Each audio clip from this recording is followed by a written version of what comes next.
We want citizens to be engaged. We want them to feel free to express themselves, to request information that they think is necessary, to review any situation. And so I consider this to be a very important aspect of how we create police reform in our city. This is Taya reporting for the Real News Network in Baltimore City, Maryland. Today, Mayor Catherine Pugh advanced efforts to reform the troubled Baltimore City Police Department despite pushback from the Department of Justice. In a news conference, she announced the process for residents to join a civilian oversight task force, a body required under the consent decree with the Justice Department, recently approved by a federal judge. But she also faces questions, not just about the future of police reform, but the impact of bad behavior by the department on the community and the continued rise in crime. To discuss these developments, I'm joined by investigative reporter Stephen Janis. Stephen, what did you hear in the press conference today? Well, this would be the first substantive step since the Justice Department announced the consent decree with Baltimore City and a federal judge signed it a couple weeks ago. This is the first process of appointing two things. One, putting out a proposal to hire a monitor who would be in charge of monitoring the police department's progress on a number of metrics, including, the types of arrests and complaints and investigating, and also appointing a civilian oversight task force, which is a body that would be tasked, very much like our civilian review board, with monitoring the progress of the police department on behalf of civilians. This review board or this task force would be comprised of residents from the city at large, around the city, who would basically be sort of the civilian component of the oversight of the consent decree. So they would basically be monitoring the police department very similar to the monitor in terms of how the police department was doing in performance and in addressing the actual structure of the consent decree in terms of what the police department is supposed to be doing. So this is like the first substantive step. Terrific. When you were listening to Mayor Catherine Pugh talk, she faced some questions about what does community oversight really look like. What did you think of her response? Well, I mean, the problem that you have, and I think the skepticism has been that we have had a civilian review board, and it has been very difficult for it to operate. Number one, it has no real power. Number two, the police department has fought it tooth and nail, as an investigation that we did, where they don't turn over documents and information. I mean, basically, civilian oversight has been compromised continually throughout the history of the Baltimore City Police Department. I mean, we're down in Annapolis, where Mayor Catherine Pugh and Police Commissioner Davis advocated for one civilian on internal disciplinary boards. And again, that was pushed back. So I think there's just kind of skepticism as to whether or not this will be substantive. Will this task force have any power? Will they get any information? Those are the questions that we asked. Let's go to that question and see what the mayor had to say. Well, Mayor, if you look at the history of the Civilian Review Board, the police department was not always forthcoming with information to that board. I mean, when you look at documents that show rarely did it comply with requests for information, the FOP has fought. What's going to be different about this board in terms of its ability to have oversight and actually get the information they need? We're giving them the power to do that.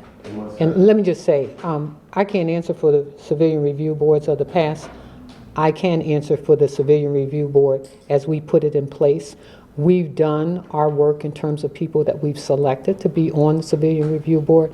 I think Jill has done a great job of looking for individuals in the community. And so I'm excited, and as I said, we will monitor this process. We also have an independent monitor. We have an office that looks over it. And so I believe that they're going to be able to ascertain whatever their needs may be.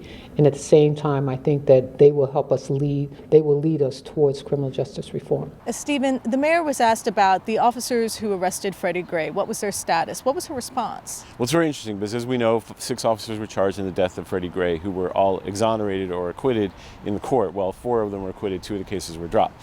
Now it moves to an internal disciplinary review, which is very different. It's based on administrative laws. It's based on the police department rules governing behavior of officers.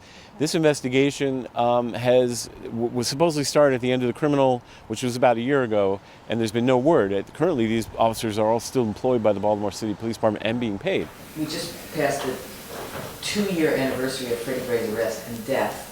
What's the status of the internal investigations of the 6 officers that were involved? So, Jane, as you know, and your colleagues are aware, we asked the Montgomery County Police Department to conduct that administrative investigation because I didn't want there to be any appearance of impropriety, and that investigation is ongoing. We are well aware of the time limits that are associated and as defined by the Law Enforcement Officers' Bill of Rights. So we're aware of those time limits, and we are in constant contact with the Montgomery County Police Department. I recently met with Chief Manger just to ensure that all the timelines are adhered to, and I'm confident that they will be, and I await the results of that administrative investigation. What does he say is taking so long? Well, Jane, it's an administrative investigation that involves 6 police officers who are being treated as respondents in an investigation that deserves their best investigative effort. So as long as that investigation is conducted within the time frame as allowed by the Law Enforcement Officers Bill of Rights, I'm confident that I'm going to get the results of that investigation in a manner that allows me to then make a final determination from there. So, Stephen, what are the next steps going forward? Well, the city is going to put out a proposal to solicit bids for people to apply to be a paid federal monitor. Civilians are going to apply to be on this board. And also very important, the mayor said that the Justice Department so far is cooperating in those efforts, that there hasn't been any pushback. We don't know if that's true. So the next step we'll see, number one, who does the city hire to do this job, and what are their connections? And number two, what kind of civilians step forward, and when will this board be constituted, and what real power they'll have? One other interesting thing we asked about Commissioner Davis, and I want to put this in here because it's very important, we asked him about his transition from plainclothes. Many of the officers who get involved in these problems, especially the brutality problems in the city, have been plainclothes officers. We asked him about whether or not he had been working on transitioning officers out of plainclothes, and let's see what he had to say, because that's a very important component of this reform process. Let's hear what he had to say. Commissioner, you had said you wanted to sort of transition out of plainclothes as part of reform efforts. How is that going in terms of having fewer officers in jeans and t-shirts, et cetera, walking around the city? Well, we still have plainclothes officers. They serve as undercover officers, but they don't take enforcement on the streets. So the transition has been, if you're going to enforce laws, if you're going to stop people, if you're going to engage in traffic stops, if you're going to execute search warrants, you're going to be dressed as I am, a very identifiable professional as a police officer, because that's what the community expects to see us as police officers. So that's going really well.